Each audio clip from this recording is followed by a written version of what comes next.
A massive effort is underway to identify hundreds of American prisoners of war who died when the Japanese transport ships they were on were bombed by American fighter planes in World War II. Jim Mendoza has more. At the National Memorial Cemetery of the Pacific at Punchbowl, the Defense Department is disinterring more than 400 sets of remains of American service members who died during World War II to try to identify them.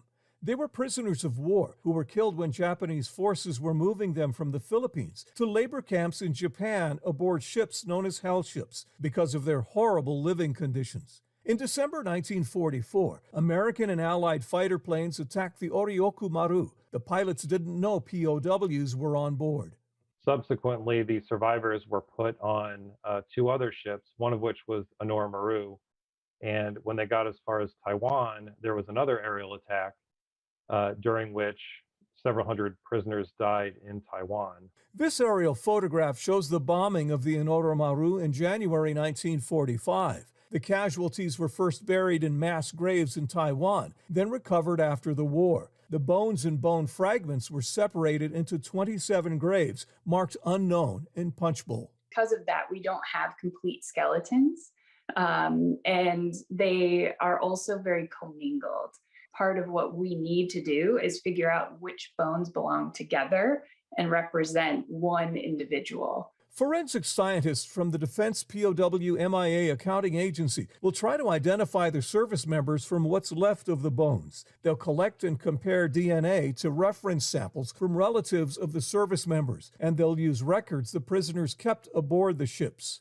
The problem we have is that those records, while helpful, are very much incomplete.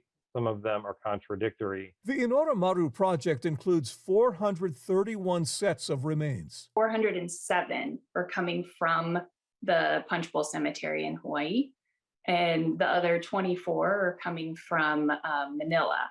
The DPAA says identifying the fallen is important for the history of the war in the Pacific. Most of the POWs who died aboard the Honor Maru helped defend the Philippines against Japanese ground forces. These guys held out for months against pretty tough odds.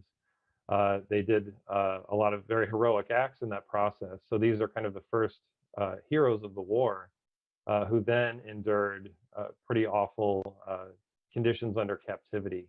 Because the Honor Maru project is large and complex, forensic scientists estimate it will take up to 8 years to complete. The DNA that we get from living biological relatives is really important, and we're still seeking those references. Anyone interested in donating family reference samples can contact the DPAA through its website at dpaa.mil.